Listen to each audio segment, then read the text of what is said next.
स्वतंत्रता ही जीवन का लक्ष्य है। स्वतंत्रता के बिना जीवन का कोई अर्थ ही नहीं है। स्वतंत्रता से तात्पर्य किसी राजनीतिक, सामाजिक या आर्थिक स्वतंत्रता से नहीं है। स्वतंत्रता से तात्पर्य समय से मुक्ति, मन से मुक्ति, इच्छा से मुक्ति है। जिस क्षण मन नहीं रह जाता, आप ब्रह्मांड के साथ एक हो जाते हैं, आप ब्रह्मांड की तरह ही विशाल हो जाते हैं। यह मन ही है जो आपके और वास्तविकता के बीच की बाधा है, और इस बाधा के कारण आप एक अंधेरी कोठरी में कैद रहते हैं, जहां कभी कोई रोशनी नहीं पहुंचती और जहां कोई आनंद कभी प्रवेश नहीं कर पाता। आप दुख में रहते हैं क्योंकि आप इतनी छोटी, सीमित जगह में रहने के लिए नहीं बने हैं। आपका अस्तित्व के चरम स्रोत तक विस्तार करना चाहता है। तुम्हारा अस्तित्व समुद्री होना चाहता है और तुम ओस की बूंद बन गए हो। आप कैसे खुश रह सकते हैं? आप आनंदित धुन से बाहर आप कैसे खुश रह सकते हैं? धुन के अभाव में आप पीड़ा में, बड़े दुख में, दर्द में रहने के लिए बाध्य हैं। आप केवल तभी खुश हो सकते हैं जब आप संपूर्ण नृत्य के साथ नृत्य कर रहे हो, जब आप केवल नृत्य का एक हिस्सा हो, जब आप इस महान ऑर्केस्ट्रा का सिर्फ एक हिस्सा हो, जब आप अपना गीत अलग से नहीं गा रहे हो। केवल तभी उस पिघलने में मनुष्य स्वतंत्र है। यही आजादी है। यह न राजनीतिक है, न आर्थिक, न सामाजिक। स्वतंत्रता आध्यात्मिक है। सामाजिक, आर्थिक और राजनीतिक स्वतंत्रता तभी स्वतंत्रता है यदि वे लोगों को आध्यात्मिक रूप से स्वतंत्र होने में मदद करती हैं। यदि वे लोगों को आध्यात्मिक रूप से स्वतंत्र होने में मदद नहीं करते हैं, तो वे ढोंगी हैं। फिर आजादी के नाम पर मनुष्य को और अधिक गुलाम बनाया जाता है। सुंदर नाम कुरूप वास्तविकताओं को छिपाने वाले मुखौटे बन जाते हैं। यदि आप आध्यात्मिक रूप से स्वतंत्र नहीं हैं, तो आप बिल्कुल भी स्वतंत्र नहीं हैं। तब तो तुम्हारी सारी स्वतंत्रताएं फर्जी हैं, झूठी हैं, छद्म हैं। तो फिर आपके साथ धोखा हुआ है। फिर तुम्हें खेलने के लिए खिलौने दिए गए हैं। बुद्ध वास्तविकता की बात कर रहे हैं, वास्तविक स्वतंत्रता की। वह इसे निर्वाण कहते हैं। निर्वाण शब्द बड़ा सुंदर है। इसका अर्थ है आत्मचेतना की समाप्ति, स्वयं की पूर्ण समाप्ति, अहंकारहीनता की नग्न अवस्था। यह महान आनंद, महान फसल लाता है। यह अक्षय खजाना लाता है। इसलिए बुद्ध बार बार दोहराते रहते हैं। वे धम्म पद में दो कथन दोहराते हैं। एक है ऐसे धम्मो सनातनो। यह जीवन का अंतिम नियम है कि तुम मिट जाओ और तुम स्वयं को पालोगे। बड़ा विरोधाभासी है कि गायब होने से ही कोई पाता है। स्वयं को गिराकर व्यक्ति परम आत्मा बन जाता है। ओस की बूंद की तरह मिटकर कोई सागर बन जाता है। और दूसरा कथन जो वह बार बार दोहराता है वह है ऐसे धम्मो विशुद्ध्या। ऐसा पवित्रता का नियम है, निर्दोष, शुद्ध होने का। पवित्रता का नियम क्या है? एक सरल नियम, मन के साथ तादात्म्य स्थापित करें, स्वयं को मन न समझें। ऐसा नहीं है कि बुद्ध मन के खिलाफ है, ऐसा नहीं है कि वे नहीं चाहते कि आप इसका उपयोग करें। वे चाहते हैं कि आप इसका उपयोग करें, लेकिन आप इसके द्वारा उपयोग न किए जाएं। और आमतौर पर दूसरा मामला यह है, मन आपका उपयोग कर रहा है। तुम गुलाम बन गए हो। मालिक गुलाम बन गया है और गुलाम मालिक बन गया है। सब कुछ अस्त व्यस्त हो गया है। तुम सिर के बल खड़े हो। अब तुम कैसे चल सकते हो? तुम कैसे चल सकते हो? तुम कैसे नाच सकते हो? क्या आपने किसी को सिर के बल खड़े होकर नाचते देखा है? यदि आप अपने सिर के बल खड़े हैं तो आपका जीवन अब गतिशीलता का जीवन नहीं रहेगा। आपका जीवन स्थिर हो जाएगा। यह पानी का गंदा तालाब बन जाएगा। जल्द ही आपसे बदबू आने लगेगी। सिर के बल खड़े होकर तुम अपंग हो, लकवाग्रस्त हो। यदि आप फिर से अपने पैरों पर खड़े हो जाएं, एक छोटा सा परिवर्तन, एक बहुत छोटा परिवर्तन, लेकिन यह एक क्रांतिकारी क्रांति लाता है। तुरंत आप गति करने में सक्षम हो जाते हैं और गति ही जीवन है, न हिलना मरना है। आप मृत्यु को कैसे परिभाषित करते हैं? जब कोई व्यक्ति किसी भी संभावित तरीके से आगे नहीं बढ़ सकता, वह सांस नहीं ले सकता। यह एक कि समाज ने आपको लड़ने, संघर्ष करने के लिए कहा है, क्योंकि जीवन अस्तित्व के लिए संघर्ष है, क्योंकि यदि आप नहीं लड़ेंगे तो आप हार जाएंगे। और तुम्हें विजयी होना है और तुम्हें प्रसिद्ध होना है। तुम्हें बड़ी महत्वाकांक्षाएं दी गई है और वे सारी महत्वाकांक्षाएं जंजीरें बन गई हैं। वे सारी महत्वाकांक्षाएं तुम्हें बांधे हुए हैं। वे सारी महत्वाकांक्षाएं तुम्हारे मन का मूल कारण है। वे मन का निर्माण करते हैं। बुद्ध के शब्द तन्हा में इच्छा, महत्वाकांक्षा, उपलब्धि के सभी अर्थ समाहित हैं। ये मन के पोषण हैं। यदि आप मन को पोषित करते रहते हैं तो आप स्वयं को जहर दे रहे हैं। और मन बड़ा और बड़ा होता जाएगा और तुम छोटे और छोटे होते जाओगे। मन लगभग कैंसर के समान हो जाता है। संन्यास का अर्थ है एक ऑपरेशन। बुद्ध ने संन्यास के माध्यम से, दीक्षा के माध्यम से हजारों लोगों को परिवर्तित किया। वह एक महान सर्जन थे। और एक बार जब आप जागरूक हो जाते हैं कि आप अपने दुख का कारण स्वयं हैं, तो चीजें बदलना शुरू हो जाती हैं। अब आप अपने दुख में मदद नहीं करते, अब आप उसका पोषण नहीं करते। और एक बार जब आप इस बात से अवगत हो जाते हैं कि आप अपना मन नहीं है बल्कि इसके साक्षी हैं, तो आप मन से ऊपर उठना शुरू कर देते हैं। अब आप बंधे नहीं रहते। तुम्हारे पंख उगने लगते हैं, तुम ऊंचे और ऊंचे उड़ने लगते हो।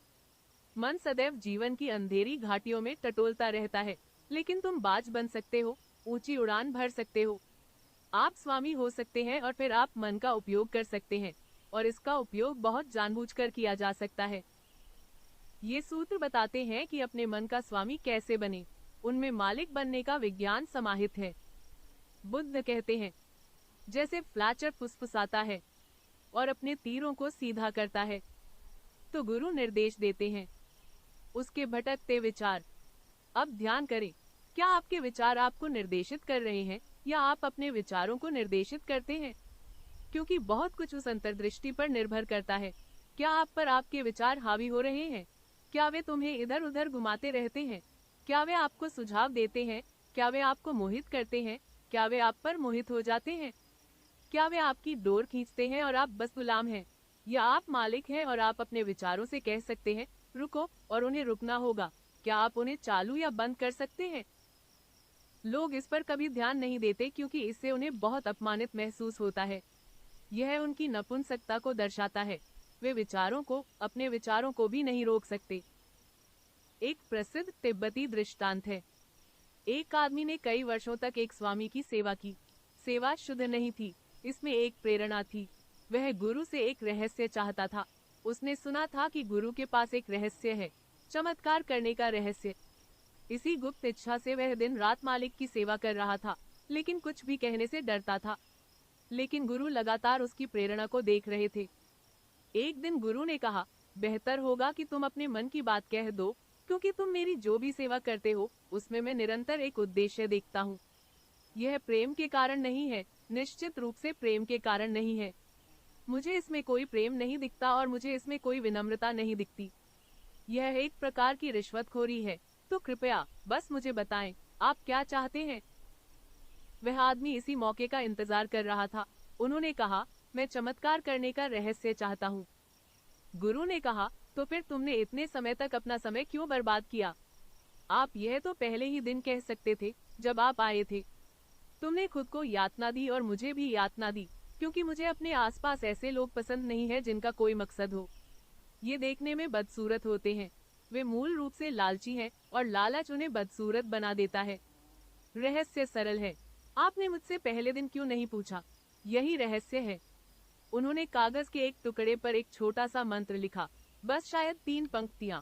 बुद्धम शरणम गच्छामि, संघम शरणम गच्छामि, धम्मम शरणम गच्छामि। मैं बुद्ध के चरणों में जाता हूँ, मैं बुद्ध के चरणों में जाता हूँ, मैं धम्म परम नियम के चरणों में जाओ। और गुरु ने उस आदमी से कहा, इस छोटे से मंत्र को अपने साथ ले जाओ, इसे 5 बार दोहराओ, सिर्फ 5 बार। यह एक सरल प्रक्रिया है। बस एक शर्त याद रखें, जब आप इसे दोहरा रहे हैं तो स्नान करें, दरवाजा बंद करें, चुपचाप बैठें, और जब आप इसे दोहरा रहे हैं तो कृपया बंदरों को याद न करें। उस आदमी ने कहा, आप क्या बकवास कर रहे हैं? मुझे सबसे पहले बंदरों को क्यों याद रखना चाहिए? मैंने अपने पूरे जीवन में उन्हें कभी याद नहीं किया। गुरु ने कहा, यह तुम पर निर्भर है, लेकिन मुझे तुम्हें शर्त बतानी होगी। इसी शर्त के साथ मुझे मंत्र दिया गया। यदि आपने कभी बंदरों को याद नहीं किया है तो अब तक बहुत अच्छा है। अब घर जाओ और कृपया मेरे पास कभी वापस मत आना। तुम्हारे पास राज है, तुम हाल जानते हो। शर्त पूरी करें और आपके पास चमत्कारी शक्तियाँ होंगी, और जो कुछ भी आप करना चाहते हैं वह कर सकते हैं। आप आकाश में उड़ सकते हैं, आप लोगों के विचारों को पढ़ सकते हैं, आप चीजों को मूर्त रूप दे सकते हैं, इत्यादि। वह आदमी घर भागा। वह गुरु को धन्यवाद देना भी भूल गया। लालच इसी प्रकार कार्य करता है। यह कृतज्ञता नहीं जानता, यह कृतज्ञता नहीं जानता। लालच कृतज्ञता से बिल्कुल अनजान है। यह कभी उसके सामने नहीं आता। लालच एक चोर है और चोर धन्यवाद नहीं करते। वह आदमी दौड़ा, लेकिन वह बहुत हैरान था। अपने घर के रास्ते में भी उसके सिर में बंदर दिखाई देने लगे। उसने कई प्रकार के बंदर देखे, छोटे और बड़े, और लाल मुंह वाले और काले मुंह वाले, और वह बहुत हैरान हुआ। क्या हो रहा है? दरअसल वह बंदरों के अलावा किसी और चीज के बारे में नहीं सोच रहा था, और वे बड़े होते जा रहे थे और चारों ओर भीड़ जमा हो रही थी। वह घर गया, नहाया, लेकिन बंदरों ने उसे नहीं छोड़ा। अब उसे संदेह होने लगा था कि मंत्र जाप के दौरान वे उसे छोड़ने वाले नहीं हैं। उसने अभी तक मंत्र का जाप भी नहीं किया था, वह बस तैयारी कर रहा था। और जब उसने अपने दरवाजे बंद किए तो कमरा बंदरों से भरा हुआ था। इतनी भीड़ थी कि उसके पास अपने लिए जगह नहीं थी। उसने अपनी आंखें बंद की और वहां बंदर थे, और उसने आंखें खोली तो वहां बंदर थे। उसे विश्वास ही नहीं हो रहा था कि क्या हो रहा है। पूरी रात उसने कोशिश की। वह बार बार स्नान करता और बार बार कोशिश करता और असफल हो जाता, और पूरी तरह असफल हो जाता। सुबह वह गुरु के पास गया, मंत्र लौटाया और कहा, यह मंत्र रख लो। यह मुझे पागल कर रहा है। मैं कोई चमत्कार नहीं करना चाहता, लेकिन कृपया इन बंदरों से छुटकारा पाने में मेरी मदद करें। किसी एक विचार से छुटकारा पाना इतना असंभव है, और यदि आप इससे छुटकारा पाना चाहते हैं तो यह और भी कठिन हो जाता है, क्योंकि जब आप किसी विचार से छुटकारा पाना चाहते हैं तो यह एक प्रश्न है, एक बहुत ही निर्णायक क्षण, कि स्वामी कौन है, मन या आप। मन हर संभव तरीके से यह साबित करने की कोशिश करेगा कि वह मालिक है, आप नहीं। मालिक सदियों से गुलाम रहा है, और गुलाम लाखों जन्मों से मालिक रहा है। अब गुलाम अपने सारे विशेषाधिकार, प्राथमिकताएं इतनी आसानी से नहीं छोड़ सकता। वह तुम्हें बहुत बड़ा प्रतिरोध देने वाला है। इसे आजमाएं। आज स्नान करें, अपने दरवाजे बंद करें, इस सरल मंत्र को दोहराएं। बुद्धम शरणम गच्छामि, संघम शरणम गच्छामि, धम्मम शरणम गच्छामि, और बंदरों को अपने पास न आने दे। आप उस गरीब आदमी पर हंस रहे हैं। आप आश्चर्यचकित हो जाएंगे। आप ही वह व्यक्ति हैं। सिगमंड फ्रॉइड एक और कहानी सुनाते थे। एक बार ऐसा हुआ कि एक बड़े होटल में एक आदमी ठहरने आया। खाली कमरा होने के बावजूद मैनेजर उसे कमरा देने में थोड़ा झिझक रहा था। उस आदमी ने कहा, तुम इतना झिझक क्यों रहे हो? उस आदमी ने कहा, इसका कारण यह है कि उस कमरे के ठीक नीचे एक राजनेता रहता है, एक बहुत प्रसिद्ध व्यक्ति और बहुत शक्तिशाली, एक बड़ा बंदूकधारी। और वह छोटी छोटी बातों से चिढ़ जाता है। इसलिए जब से वह यहाँ आया है, हमने 3 दिन से उसके ऊपर का कमरा खाली रखा है, क्योंकि अगर कोई चलता है तो शोर पैदा होता है, अगर तुम हिलते हो तो कुछ शोर पैदा होता है, और वह इतना चिड़चिड़ा हो जाता है वगैरह वगैरह। गुस्से में हूँ कि वह इसे लेकर काफी हंगामा करता है। अजनबी ने कहा, चिंता मत करो, मैं बहुत सावधान रहूंगा। इसके अलावा मैं केवल रात भर रुकने वाला हूँ। मैं रात के लगभग 12 बजे आऊंगा, क्योंकि मुझे शहर में बहुत काम करना है, और मैं जल्दी निकल जाऊंगा, सुबह 5 बजे। इस बात की ज्यादा संभावना नहीं है कि 12 से 5 बजे के बीच में कोई ऐसा काम करूंगा जिससे महान व्यक्ति नाराज हो जाए। ज्यादा से ज्यादा मैं सोऊंगा और सपने देखूंगा, और मुझे नहीं लगता कि मेरे सपने उसे परेशान करेंगे। प्रबंधक आश्वस्त था। यदि आप केवल 5 घंटे रुकने जा रहे हैं तो कोई समस्या नहीं है, उसे अनुमति दे दी गई। 12 बजे वह आदमी थका हुआ अपने कमरे में पहुंचा। पूरे दिन का काम, उसके दिमाग में हजारों चीजें घूम रही थी। वह राजनेता को पूरी तरह से भूल गया था। वह अपने कमरे में दाखिल हुआ। वह बहुत थक गया था। वह अपने बिस्तर पर बैठ गया, अपना एक जूता उतारा और कमरे के कोने में फेंक दिया। तभी अचानक जूते की आवाज से उसे याद आया कि शायद राजनेता, महान नेता परेशान हो जाएंगे, जाग जाएंगे। इसलिए उसने चुपचाप दूसरा जूता नीचे रख दिया। 1 घंटे बाद राजनेता ने उनके दरवाजे पर दस्तक दी। वह आदमी नींद से बाहर आया, दरवाजा खोला और बोला, क्या मैंने कुछ किया है? क्योंकि मैं 1 घंटे से सो रहा हूँ। राजनेता क्रोध से लाल हो गए। उसने कहा, हाँ, दूसरा जूता कहाँ है? मैं सोने का प्रबंधन नहीं कर सकता। वह दूसरा जूता लटकता चला जाता है। मेरे मन में लगातार सवाल उठता है, दूसरा जूता कहाँ गया?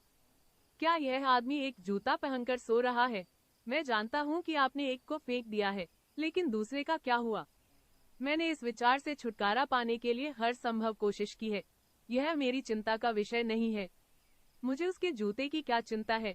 लेकिन जितना अधिक मैंने इस विचार से छुटकारा पाने की कोशिश की है, उतना ही अधिक मैं इसके वशीभूत हो गया हूँ।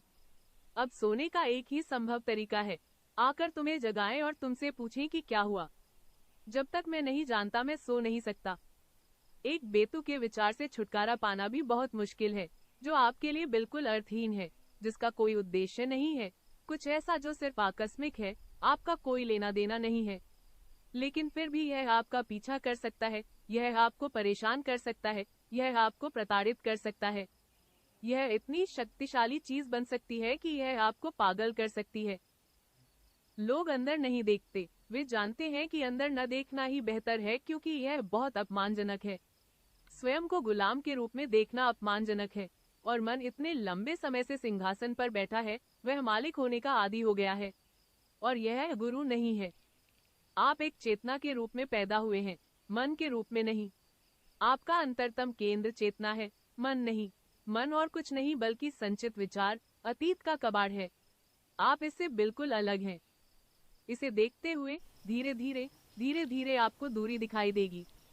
तुम्हारे भीतर एक विचार उठता है, उसे देखो, बिना किसी निर्णय के इसे देखें। पक्ष या विपक्ष में न रहें, बस इसे देखें, इसमें देखें, बिल्कुल एक दर्पण की तरह जो इसे प्रतिबिंबित करता है। और एक बात निश्चित हो जाएगी कि वह तुमसे अलग है। यह आता है और चला जाता है, और आप हमेशा के लिए रहते हैं। दर्पण में जो प्रतिबिंब है वह दर्पण नहीं है। कई प्रतिबिंब आते हैं और चले जाते हैं, दर्पण बना रहता है। दर्पण केवल प्रतिबिंबित करने की क्षमता है। एक विचार है, क्रोध, लोभ, ईर्ष्या, कोई विचार, किसी तरह का विचार, यह आप नहीं है। लेकिन हमारा पूरा प्रशिक्षण, हमारी पूरी कंडीशनिंग मूल रूप से गलत है। हमारी भाषाएं मूलतः गलत हैं, क्योंकि वे हमें गलत धारणाएं देती हैं।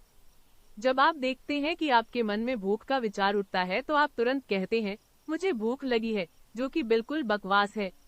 आप कभी भूखे नहीं रहे हैं, और आप भूखे हो भी नहीं सकते, क्योंकि चेतना का भूख, भोजन, तृप्ति से कोई लेना देना नहीं है।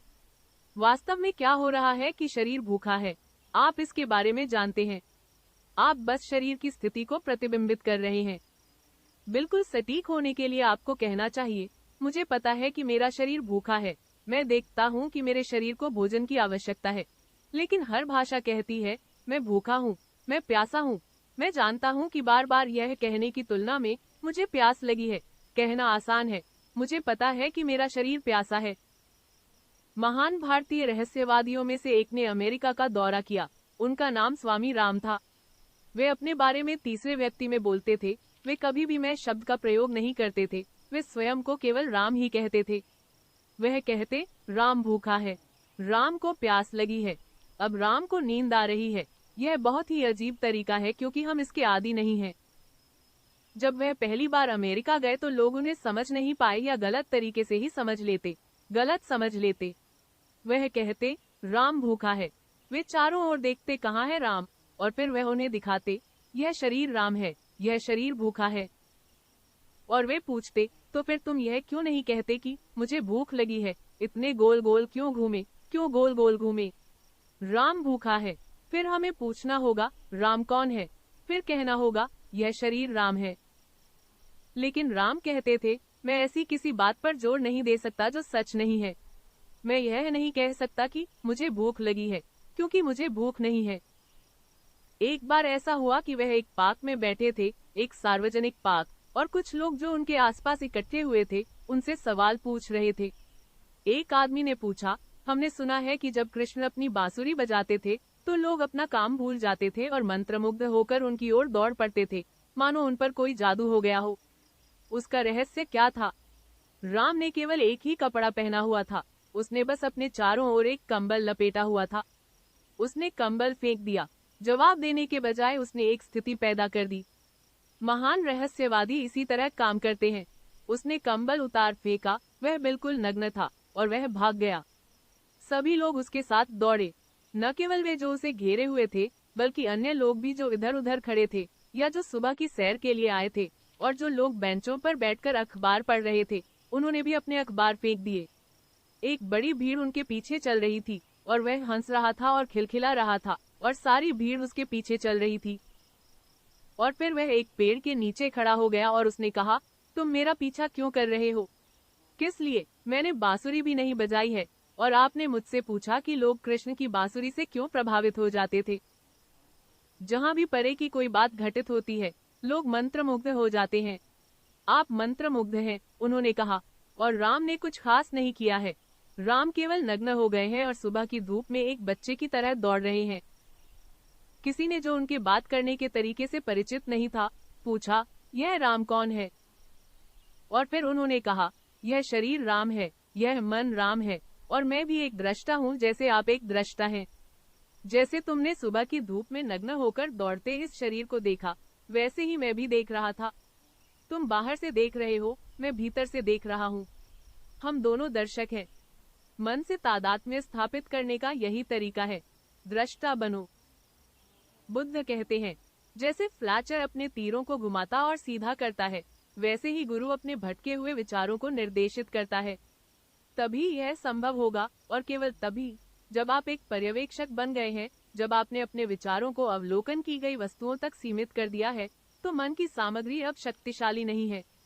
तुम उसकी शक्ति से बाहर हो गए हो, तुम अलग खड़े हो गए हो। आप एक दर्शक हैं, एक साक्षी हैं। जब आप साक्षी बन जाएंगे तो आप अपने विचारों को निर्देशित करने में सक्षम हो जाएंगे। तब विचारों का उपयोग किया जा सकता है, तब विचार सुंदर होते हैं। मन पूरे अस्तित्व में सबसे परिष्कृत तंत्र है, और मानव मन किसी भी अन्य से कहीं अधिक परिष्कृत है। यह सबसे विकसित मशीन है, इसका उपयोग बड़े बड़े कामों में किया जा सकता है। लेकिन तुम्हें स्वामी बनना होगा, केवल तभी तुम इसका उपयोग कर सकते हो। लेकिन हालात ऐसे हैं कि गाड़ी ड्राइवर चला रहा है। ड्राइवर अपने आप से पूरी तरह अनजान हो गया है। शायद वह नशे में है, वह बस जिधर ले जा रही है, उधर ही जा रहा है। अब वह खाई के लिए बाध्य है, दुर्घटना के लिए बाध्य है। और यदि आपका जीवन दुर्घटनाओं से इतना भरा है तो यह बिल्कुल भी दुर्घटना नहीं है, ऐसा होना ही चाहिए। आप एक मशीन का अनुसरण कर रहे हैं। यह एक बायो कंप्यूटर है, आपका दिमाग। यदि आप इसे एक स्वामी के रूप में उपयोग कर सकते हैं तो सुंदर है, यदि यह आपका उपयोग करता है तो खतरनाक है। यह गुलामी है, इससे मुक्त होना, स्वतंत्रता के बारे में कुछ जानना है। और पहला प्रयास उस फ्लैचर की तरह होना चाहिए जो अपने तीरों को सीधा करता है। आपके मन सामंजस्य की स्थिति में नहीं है, तुम्हारे मन अव्यवस्थित है, वहाँ कुछ भी सीधा नहीं है। सब कुछ बहुत जटिल भूल भुलैया, एक पहेली बन गया है। आप नहीं जानते कि क्या है और कौन सा है। आप नहीं जानते कि आप क्या कर रहे हैं और क्यों कर रहे हैं। एक क्षण एक विचार आप पर कब्जा कर लेता है, दूसरे क्षण दूसरा विचार आप पर कब्जा कर लेता है, और दोनों विरोधाभासी हो सकते हैं। तो एक तरफ आप कुछ बनाते हैं और दूसरी तरफ आप उसे बिगाड़ देते हैं। इसलिए जीवन की पूर्ण विफलता, ऊर्जा, समय और अवसर की सरासर बर्बादी। देखिए आपके विचार कितने विरोधाभासी हैं। एक हिस्सा हाँ कहता है, दूसरा हिस्सा तुरंत ना कहता है। ना कहने का मौका कभी नहीं चूकता। अब हाँ और ना एक साथ कहना आपकी ऊर्जा बर्बाद कर रहा है। या तो हाँ कहो और समग्र हो जाओ, तो तुम्हारा विचार सीधा है, या ना कहें और समग्र रहे, तो आपका विचार सीधा है। लेकिन हाँ और ना एक साथ या बारी बारी से, एक पल हाँ, दूसरे पल ना कहने से आप कहाँ पहुँचने वाले हैं? आप एक कदम एक दिशा में उठाते हैं, दूसरा कदम दूसरी दिशा में। आप एक ही स्थान पर अटके रहेंगे, या अधिक से अधिक आप गोल गोल घूमेंगे। लेकिन आपका जीवन विकास का जीवन नहीं होगा, आप विकसित नहीं होंगे। आप निश्चित रूप से बूढ़े हो सकते हैं, लेकिन आप कभी बड़े नहीं होंगे। आप कभी भी परिपक्वता तक नहीं पहुंच पाएंगे। अपने विचारों को सीधा करो। यह आपके दिमाग में लगभग एक जंगल है, सभी रास्ते खो गए हैं। आप नहीं जानते कि क्या हो रहा है। आप रुक भी नहीं सकते, क्योंकि यह आपको रुकने से डराता है। हर कोई इतना कुछ कर रहा है, हर कोई हासिल कर रहा है, पहुंच रहा है, अपनी महत्वाकांक्षाएं पूरी कर रहा है। आप कैसे रुक सकते हैं? तुम्हें आगे बढ़ना है, और तुम्हें बड़ी तेजी और बड़े जोश और उत्साह के साथ आगे बढ़ना है। और आप नहीं जानते कि आप कहाँ जा रहे हैं, लक्ष्य क्या है। आप वास्तव में जीवन में क्या हासिल करना चाहते हैं? धन। और अगर आपको बहुत सारा पैसा मिल भी गया तो आप उसका क्या करेंगे? जब आपके पास अधिक पैसा होता है तो आप निस्संदेह अधिक दुख खरीद सकते हैं। आप यही करने जा रहे हैं। आप वही चीजें खरीदते रहेंगे जो आप अभी खरीद रहे हैं। बेशक आप उन्हें बड़ी मात्रा में खरीद सकते हैं, बस इतना ही। तुम बड़े मकानों में रहोगे, लेकिन रहोगे, यह घर नहीं रहने वाला है। यदि आप एक छोटे घर में चिंतित हैं तो आप बड़े घर में अधिक चिंतित हो सकते हैं, क्योंकि आपके पास चिंतित होने के लिए अधिक जगह होगी। यदि आप अज्ञानी हैं, अपने आप से पूरी तरह से अनभिज्ञ हैं, तो पैसा कैसे मदद करेगा? मशहूर होने से कैसे मदद मिलेगी? आप विश्व प्रसिद्ध व्यक्ति बन सकते हैं, लेकिन इससे कुछ भी नहीं बदलेगा। तुम्हारे भीतर का अंधकार वैसा ही रहेगा, यह और भी गहरा हो सकता है। पहली बात जो बुद्ध कहते हैं वह है, गुरु उसके भटके हुए विचारों को निर्देशित करता है। वह विचारों को विरोधाभासी रास्तों पर नहीं जाने देता। वह एक विचार को दूसरे विचार से नष्ट नहीं होने देता। वह विचारों को स्वयं को निर्देशित नहीं करने देता। वह निर्देशक है। वह उन पर प्रभुत्व रखता है। वह उन्हें सुंदर उपकरणों, यंत्रों के रूप में उपयोग करता है। और तब निश्चित रूप से वह पूर्णता को प्राप्त होता है, क्योंकि वह जानता है कि वह कहाँ जा रहा है और वह जानता है कि वह क्या कर रहा है। अपनी यात्रा के हर कदम पर उसे अपने ठिकाने की पूरी जानकारी होती है। उसके पास दिशा की एक निश्चित समझ है। वह सभी दिशाओं में एक साथ नहीं दौड़ता। उसके पास एक दिशा है। स्वाभाविक रूप से वह एकीकृत हो जाता है। वह एक महान शक्ति बन जाता है। बिना कोई राजनीतिक शक्ति हासिल किए वह एक महान शक्ति बन जाता है। उसकी शक्ति उसके अपने अस्तित्व से उत्पन्न होती है। वह उसकी अपनी है। इसे कोई छीन नहीं सकता। यह किसी पर निर्भर नहीं है। मृत्यु भी उसे उससे छीन नहीं सकती। मृत्यु भी नपुंसक है। लेकिन लोग ऐसी विक्षिप्त अवस्था में जी रहे हैं। यह राज्य पागलपन भरा है। जब मैं कहता हूँ कि पूरी मानवता पागल है तो लोगों को बुरा लगता है, लेकिन मैं क्या कर सकता हूँ? यह तो काफी तथ्य तो बताना ही पड़ेगा, चाहे यह कितना ही कष्टकारी क्यों न हो। मुझे भी इससे पीड़ा होती है। मुझे मानवता पर दया आती है, लेकिन ये कहना पड़ेगा कि पूरी मानवता पागल है। जिन्हें आप सामान्य मनुष्य कहते हैं वे बिल्कुल भी सामान्य नहीं हैं। वे आमतौर पर पागल होते हैं। निश्चित रूप से उनका पागलपन लगभग एक जैसा है, इसलिए वे सामान्य हैं। लेकिन वे आदर्श नहीं हैं, वे सिद्धांत नहीं हैं, वे स्वास्थ्य की कसौटी नहीं हैं। सारी पृथ्वी एक बड़ा पागल खाना है। खलील जिब्रान की एक खूबसूरत कहानी है। एक आदमी पागल हो जाता है और उसे पागल खाने में डाल दिया जाता है। एक मित्र उससे मिलने आता है। मित्र प्रोफेसर हैं, दर्शन शास्त्र के प्रोफेसर हैं, कई किताबें लिख चुके हैं, जाने माने विद्वान हैं, मनोवैज्ञानिक भी हैं। पागल आदमी बगीचे में एक पेड़ के नीचे एक बेंच पर बैठा है, जो एक बड़ी दीवार से घिरा हुआ है। प्रोफेसर आता है, उसके पास बैठता है और उससे पूछता है, आप इस जगह के अंदर कैसा महसूस कर रहे हैं? पागल हंसता है। वह कहते हैं, मैं इतना अच्छा महसूस कर रहा हूँ जितना मैंने पहले कभी महसूस नहीं किया। प्रोफेसर हैरान है। वह कहते हैं, क्यों? तुम इस पागल खाने में रहकर इतना प्रसन्न क्यों महसूस कर रहे हो? पागल आदमी कहता है, पागल खाना, इसे आप पागल खाना कहते हैं? मैंने पागल खाने को बाहर छोड़ दिया है। यह दुनिया की सबसे पवित्र जगह है। पागल खाना बाहर है। ये दीवार हमें पागलों से बचाती है। अगर कभी आप बाहर के पागल लोगों से थक जाएं तो आपका यहाँ हमेशा स्वागत है। अंदर आओ। यहाँ बहुत शांति है। कोई किसी के काम में हस्तक्षेप नहीं करता। यहाँ बहुत सन्नाटा है। यहाँ बहुत कम लोग हैं और मैंने अपने पूरे जीवन में इतने समझदार लोग कभी नहीं देखे हैं। वे सभी मेरे जैसे हैं। यह उसकी विवेकशीलता की परिभाषा है। वह समझदार है और वे उसके जैसे हैं। जो लोग बाहर हैं वो पागल हैं। लेकिन बाहर के लोग भी इसी मानदंड का पालन करते हैं। आप अपने आप को स्वस्थ समझते हैं क्योंकि आप बिल्कुल अपने पड़ोसियों की तरह हैं। किंतु कौन जानता है, पड़ोसी भी पागल हो सकते हैं। मनुष्यता का सारा इतिहास सिद्ध करता है कि यह विक्षिप्त मनुष्यता है। इसमें मूलतः कुछ गड़बड़ है। 3000 वर्षों में मनुष्य ने 5000 युद्ध लड़े हैं। क्या आप इस मानवता को समझदार कहेंगे? हर कोई लालची, ईर्ष्यालु, स्वामित्व वाला है और आप इस मानवता को समझदार कहते हैं। हर कोई एक दूसरे का गला घोट रहा है और आप इस मानवता को समझदार कहते हैं। निस्संदेह सामान्य, सामान्य इस अर्थ में कि वे सभी एक जैसे हैं। एक बार मार्क ट्वेन ने एक झूठ के रूप में विज्ञापन दिया कि उन्होंने एक बिल्ली खो दी है जो इतनी काली है कि उसे साधारण रोशनी में भी नहीं देखा जा सकता है और वह उसे वापस चाहते हैं। लगभग 1000 लोगों ने इसे देखने का दावा करते हुए उनसे संपर्क किया। बस चारों ओर देखें, बस लोगों का निरीक्षण करें और आप पूरी तरह से उन्मत्त स्थिति को देखकर आश्चर्यचकित हो जाएंगे जिसे सामान्य माना जाता है। सामान्य क्या है? एक सामान्य इंसान की परिभाषा क्या है? उसे प्रेम से परिपूर्ण होना चाहिए। उसे आनंद से परिपूर्ण होना चाहिए। वह निडर होना चाहिए। उसे प्रसन्न और आनंदित होना चाहिए। उसे गाने, हंसने और नृत्य करने में सक्षम होना चाहिए। उसे जीवन की छोटी छोटी चीजों का आनंद लेने में सक्षम होना चाहिए। वह जो कुछ भी कर रहा है उसमें उसे समग्र होना चाहिए। उसके विचार सीधे होंगे। यदि वह नहीं कहता है तो उसका मतलब नहीं है, यदि वह हाँ कहता है तो उसका मतलब हाँ है। वह कूटनीतिक नहीं होगा, वह राजनीतिक नहीं होगा कि वह एक बात कहेगा, उसका मतलब कुछ और होगा और वह तीसरी बात करेगा। आप इसका पता नहीं लगा सकते, आप कभी भी निश्चित नहीं हो सकते कि राजनीतिक व्यक्ति क्या करने जा रहा है। उसका बाहर एक चेहरा है और अंदर दूसरी हकीकत है। वह दो गला है, दोहरे बंधन में है। वह आप पर मुस्कुराता है, वह आपका स्वागत करता है, और वह आपसे नफरत करता है, वह अंदर ही अंदर आपको कोसता है। वह शत्रु है, फिर भी मित्र होने का दिखावा करता है। ये तो पागलपन है, यह पाखंड पागलपन है, यह फूट पागलपन है। यह सिजोफ्रेनिक माहौल पागलपन भरा है। यह एक स्वस्थ इंसान नहीं है जिसे हम पैदा कर पाए हैं।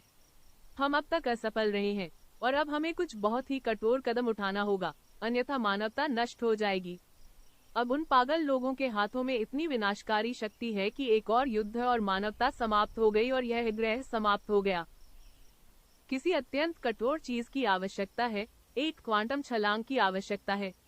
लेकिन यह केवल उन लोगों के माध्यम से संभव है जो बुद्ध की बात सुनते हैं।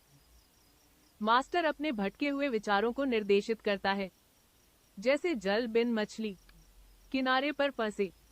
विचार धड़कते और कांपते हैं, क्योंकि वे इच्छा को कैसे दूर कर सकते हैं। विचार इच्छा से बाहर नहीं रह सकते, जैसे मछली समुद्र से बाहर नहीं रह सकती। विचार इच्छा के सागर से बाहर नहीं रह सकते। विचार मूल रूप से इच्छा की स्थिति के साधन हैं, और हम लगातार इच्छा करते हैं, यह और वह चाहते हैं। यदि हम इच्छा करते रहें तो हम सोचना बंद नहीं कर सकते। सबसे पहले इच्छा को, जड़ को ही काटना होगा। जीवन में इच्छा करने को क्या है? जिन्होंने जाना है, जिन्होंने जीवन को जाना है, वे कहते हैं कि जीवन में चाहने लायक कुछ भी नहीं है। इसे जियो और यथासंभव समग्रता से जिए और प्रत्येक क्षण को उसकी संपूर्णता से जिए। इसे पूरा निचोड़ ले। लेकिन इच्छा करने के लिए कुछ भी नहीं है। इच्छा आपको भटकाती है क्योंकि यह आपको भविष्य की ओर ले जाती है। वर्तमान क्षण को पी लो, क्योंकि वर्तमान क्षण ही ईश्वर का द्वार है। ईश्वर का केवल एक ही काल है, वर्तमान। यह न तो अतीत जानता है और न ही भविष्य। यदि आप भी ईश्वर का अंश बनना चाहते हैं, और स्वस्थ रहने का यही एकमात्र तरीका है। केवल धार्मिक व्यक्ति ही समझदार और स्वस्थ होता है। यदि आप ईश्वर का हिस्सा बनना चाहते हैं तो आपको वर्तमान क्षण में आराम करना सीखना होगा।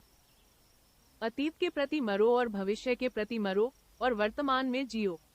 अपने आप को वर्तमान से हटने न दे, एक इंच भी इधर उधर न जाने दे, अन्यथा आप हमेशा ट्रेन चूकते रहेंगे। और मन निरंतर एक वस्तु से दूसरी वस्तु की ओर, एक व्यक्ति से दूसरे व्यक्ति की ओर दौड़ रहा है। आपके पास पत्नी है, लेकिन मन दूसरों की पत्नियों के पीछे भाग रहा है। आपके बच्चे हैं, लेकिन वे कभी भी अन्य लोगों के बच्चों की तरह सुंदर नहीं दिखते। हेज के दूसरी ओर घास हमेशा हरी रहती है। ऐसा लगता है कि बाकी सभी लोग आपसे ज्यादा खुश हैं। और फिर निस्संदेह आप तार्किक रूप से यह निष्कर्ष निकालते हैं, उनके पास बड़े घर, बेहतर बच्चे, एक सुंदर महिला, अधिक पैसा, अधिक शक्ति, अधिक प्रतिष्ठा है, इसलिए ये वे चीजें हैं जिनकी मुझे भी आवश्यकता है। जब तक मेरे पास ये सब चीजें नहीं है, मैं कैसे खुश रह सकता हूँ? आप अपनी खुशी को सशर्त बनाते हैं, और जिस क्षण कोई व्यक्ति अपनी खुशी को सशर्त बना देता है वह बर्बाद हो जाता है। वह जीवन भर दुखी रहेगा। खुशी सशर्त नहीं है। खुश रहने के लिए कुछ भी आवश्यक नहीं है, केवल जीवित रहने की आवश्यकता है, और आप हैं, आप पहले से ही हैं। केवल सचेत रहने की आवश्यकता है, और वह आप पहले से ही हैं। इसलिए रहस्यवादी और बुद्ध कहते हैं कि आनंद हमारा स्वभाव है, लेकिन मन एक धावक है और वह आपको घसीटता रहता है। सुल्तान ने अपने हिजड़े को बुलाया। उन्होंने कहा, मैं मूड में हूँ, जाओ मेरे लिए पत्नी नंबर 256 ले आओ। इसलिए हिजड़ा महल से बाहर भाग गया और हरम में चला गया। वह बगीचे से होकर बगीचे के पार और सीढ़ियों से ऊपर भागा। जल्द ही वह पत्नी 256 के साथ लौट आया। थोड़ी देर बाद सुल्तान ने फिर से हिजड़े को बुलाया और कहा, मुझे और चाहिए, जाओ मेरे लिए पत्नी ले आओ 87। हिजड़े ने दौड़कर उसे पकड़ लिया। तब राजा को पत्नी 68 चाहिए थी और उसके तुरंत बाद पत्नी 92। जब वह पत्नी नंबर 92 के साथ लौटा तो किन्नर जोर जोर से हौंफ रहा था। तभी वह अचानक गिर पड़ा और मर गया। नैतिक, यह प्यार नहीं है जो आपको मारता है, यह चारों ओर भागना है। मन निरंतर इधर उधर भागता रहता है, यह कभी नहीं बैठता, यह बैठ नहीं सकता। बैठना उसे मौत जैसा लगता है, और एक तरह से यह है भी। इसीलिए जैन लोग कहते हैं, यदि आप हर दिन कुछ घंटों के लिए चुपचाप बैठ सकते हैं, कुछ भी नहीं कर रहे हैं, मंत्र का जाप भी नहीं कर रहे हैं, क्योंकि यह फिर से दिमाग की दौड़ है। वही दिमाग, यह पॉप गाने गा सकता है, यह किसी धार्मिक मंत्र का जाप कर सकते हैं, इससे कोई फर्क नहीं पड़ता। यह कुछ काम चाहता है, यह गतिविधि चाहता है, यह व्यवसाय चाहता है, यह भागना चाहता है। इसका जीवन दौड़ने में है। जैन लोग कहते हैं, बस बैठो, कुछ मत करो। दुनिया में सबसे कठिन काम है बिना कुछ किए बैठे रहना। लेकिन एक बार जब आप इसमें निपुण हो जाएं, यदि आप कुछ महीनों तक हर दिन कुछ घंटों तक बिना कुछ किए बैठे रहें, तो धीरे धीरे बहुत सी चीजें घटित होंगी। तुम्हें नींद आएगी, तुम सपना देखोगे, आपके दिमाग में कई तरह के विचार उमड़ेंगे, कई बातें। मन कहेगा, तुम अपना समय क्यों बर्बाद कर रहे हो?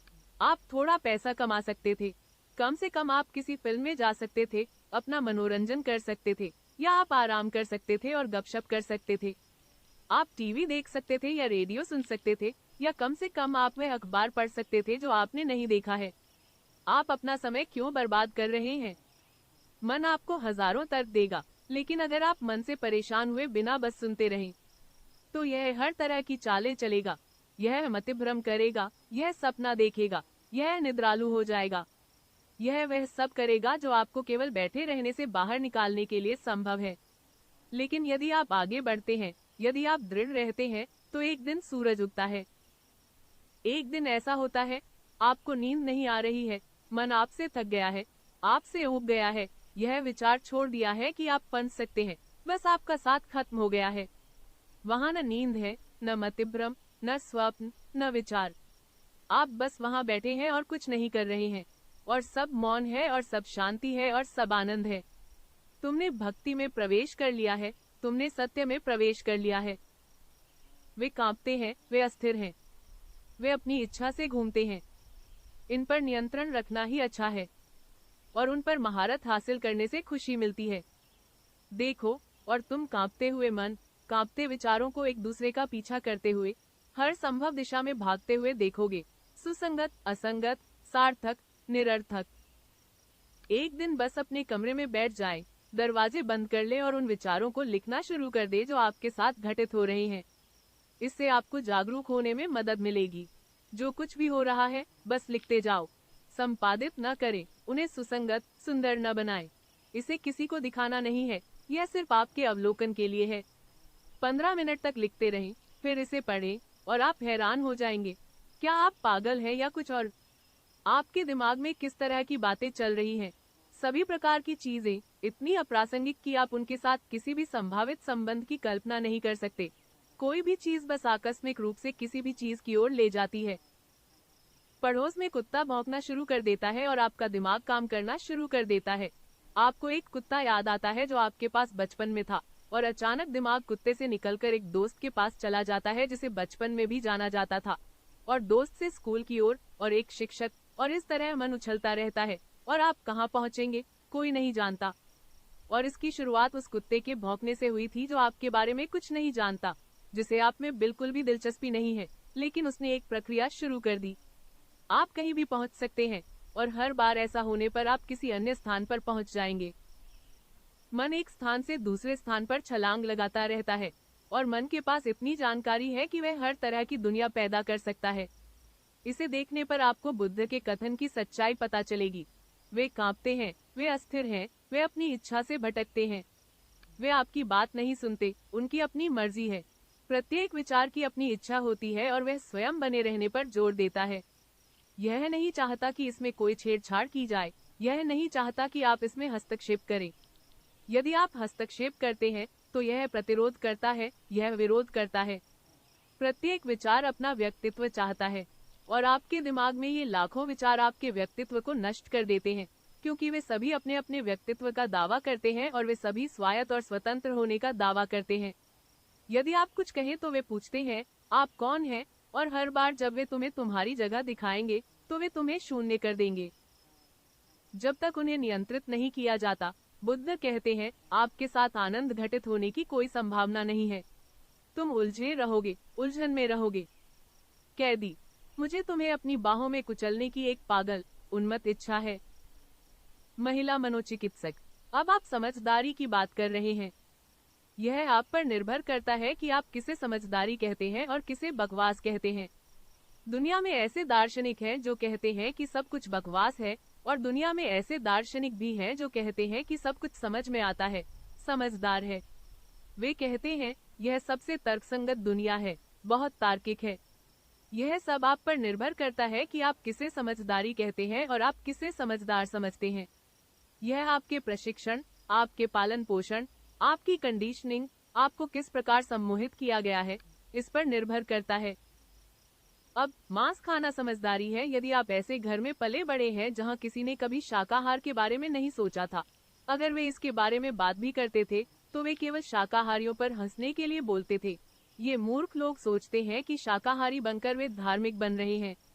यदि आप शाकाहारी घर में, शाकाहारी परिवार में पैदा हुए हैं तो मांस खाने वाले लोग राक्षस हैं। वे बिल्कुल भी लोग नहीं हैं, वे अछूत हैं, वे मनुष्य नहीं हैं, वे जानवर हैं। तुम्हें स्वयं कभी पता नहीं चलता कि क्या सही है, क्या गलत है। आप केवल उसी के अनुसार जानते हैं जो दूसरों ने आपसे कहा है। यह कोई ऐसा तरीका नहीं है जो आपको विवेक की ओर ले जा सके। तुम्हें अधिक जागरूक, अधिक सतर्क बनना होगा। आपको स्वयं निर्णय लेना होगा। आपने उधार की जिंदगी जी है, आपको चिंतन करना होगा। आप तभी इंसान बनते हैं जब आप चीजों पर स्वयं चिंतन करना शुरू करते हैं। जब आप सटीकता से निरीक्षण करते हैं, जब आप निर्णय लेते हैं, जब आप मूल्य निर्धारण करते हैं, जब आप चीजों को तौलते हैं और आप अधिक से अधिक अपनी चेतना के अनुसार जीना शुरू करते हैं, तो आप स्वतंत्रता प्राप्त करेंगे। और स्वतंत्रता आनंद लाती है। स्वतंत्रता का मतलब है कि आपको मन को, अपने तथाकथित मन को नियंत्रित करना होगा, जो बिल्कुल भी आपका नहीं है क्योंकि यह आपको दूसरों द्वारा टुकड़ों में दिया गया है। इसका एक हिस्सा आपकी माँ का है, एक हिस्सा आपके पिता का है, एक हिस्सा आपके चाचा का है, और इसी तरह आगे भी, पुजारी का, शिक्षक का, पड़ोस के लड़के का। आपने दुनिया भर से टुकड़े एकत्र किए हैं, उन किताबों से जो आप पढ़ रहे हैं और जो फिल्में आप देख रहे हैं। यदि आप इस पर गौर करेंगे तो आप आश्चर्यचकित हो जाएंगे। आपके पास अपना कोई दिमाग नहीं है, सब कुछ उधार है। आप प्रामाणिक कैसे हो सकते हैं? आप बस एक ढेर सी घटना है। इतने सारे अलग अलग स्रोतों से आए टुकड़े हैं कि वे कभी पिघलकर एक नहीं हो सकते। लेकिन आप में एक चीज उधार नहीं है और वह है आपकी चेतना, वह है आपकी जागरूकता। जो तुम अपने साथ लाए हो वह तुम्हारे भीतर का हिस्सा है। इस पर निर्भर रहें और कभी भी मन पर निर्भर न रहें। मन से स्वतंत्र हो जाइए और पूरी तरह से चेतना पर निर्भर हो जाइए, और आप अपने जीवन का सबसे बड़ा कदम उठा रहे हैं। लेकिन वे कितने सूक्ष्म हैं, कितना मायावी। काम उन्हें शांत करना है और उन पर शासन करके खुशी प्राप्त करें। यह कोई आसान काम नहीं होगा, यह कठिन है क्योंकि मन बहुत चालाक है और विचार बहुत सूक्ष्म है। एक सैनिक दूसरे को आत्माओं के स्थानांतरण के बारे में समझा रहा है और उसे बताता है कि यदि वह मारा गया तो उसका शरीर युद्ध के मैदान में सड़ जाएगा और अंततः जमीन में समा जाएगा। वसंत ऋतु में उस स्थान पर एक सुंदर फूल उगाएगा। और वह मैं ही हूँ, है ना? दूसरे सिपाही से पूछता है। नहीं, एक मिनट रुको। तभी एक गाय आती है और फूल खाती है और अपने पीछे गोबर का एक बड़ा ढेर छोड़ जाती है। फिर मैं अपनी लड़की के साथ मैदान में टहलता हुआ आता हूँ। मुझे यह गाय का बच्चा दिखाई देता है और मैं इसे अपनी छड़ी से थपथपाता हूँ और कहता हूँ, हेलो बिल। क्यों? तुम जरा भी नहीं बदले। दिमाग बहुत चालाक है। यह हमेशा वैसे ही बने रहने के तरीके खोज सकता है। यह नए तरीके खोज सकता है ताकि यह पुराना बना रहे। यह नए वस्त्र ढूंढ सकता है ताकि वह उनके पीछे छिप सके। यह सुंदर युक्तिकरण पा सकता है। सावधान, मन कोई साधारण घटना नहीं है। यह जटिल, सूक्ष्म, बहुत मायावी है। अगर तुम इसे पकड़ने की कोशिश करोगे तो मुश्किल में पड़ोगे। यदि आप इसे सामने के दरवाजे से बाहर धकेलेंगे तो यह पीछे से अंदर आ जाएगा। यदि आप इसे नियंत्रित करना और दबाना चाहते हैं तो यह आपके अचेतन से कार्य करना शुरू कर देगा, जो कि कहीं अधिक खतरनाक है क्योंकि यह आपको अभी भी नियंत्रित करेगा, हालांकि अब आप इसके नियंत्रण से बिल्कुल अनजान होंगे। शत्रु अब दिखाई नहीं देता, बस इतना ही, लेकिन शत्रु वही है। और जब शत्रु अदृश्य होता है तो शत्रु अधिक शक्तिशाली होता है। वे कितने सूक्ष्म और कितने मायावी हैं। कार्य उन्हें शांत करना है, इसलिए याद रखें, उन्हें दबाया नहीं जाना है, उन्हें पकड़ा नहीं जाना है। कार्य उन्हें शांत करना है और उन पर शासन करके खुशी प्राप्त करना है। उन्हें शांत करने से ही कोई शासक बनता है, न कि उन पर शासन करने से आप उन्हें शांत करते हैं। उस प्रक्रिया को याद रखें। यह एक जैसा दिखता है, ऐसा नहीं है। वास्तव में यह बहुत बहुत भिन्न, बिल्कुल विपरीत है। आपको पहले उन्हें शांत करना होगा, फिर भी पहले उन्हें, और उन्हें शांत करने का तरीका बिना किसी निर्णय के चुपचाप देखते रहना है, बिना यह कहे यह अच्छा है, यह बुरा है। जिस क्षण आप भला बुरा कहते हैं, आप कीचड़ में कूद जाते हैं। मन ने तुम्हें पहले ही पकड़ लिया है, तुम फंस गए हो। बस देखते रहो। आपके नैतिक शिक्षक आपको देखने की अनुमति नहीं देते। बैठो और बस देखो। किसी की हत्या करने का विचार आता है, आपका मन किसी की हत्या के विचार का आनंद ले रहा है। ये एक हिस्सा है। मन का दूसरा भाग कहता है, यह बहुत बुरा है, यह पाप है। आपको ऐसा सोचना भी नहीं चाहिए, ऐसा सोचना भी पाप है। यह मन का दूसरा हिस्सा है। आप दूसरे भाग, नैतिक भाग के साथ तादात्म्य स्थापित कर लेते हैं। आप कहते हैं, यह मेरा विवेक है। यह आपका विवेक नहीं है, यह आप में डाल दिया गया है। यह समाज ही है जो आपको भीतर से नियंत्रित करता है। यह आपको नियंत्रित करने की समाज की एक रणनीति है। आप नहीं जानते कि क्या सही है और क्या गलत है। निर्दोष बनो, बस देखो, दोनों देखो। मन का एक हिस्सा कह रहा है, उस आदमी की हत्या करो, उसने तुम्हारा अपमान किया है। मन का दूसरा हिस्सा कह रहा है, यह बुरा है, यह अनैतिक है, तुम नरक में गिरोगे, अगले जन्म में कष्ट भोगोगे, तुम्हें इसकी सजा मिलेगी।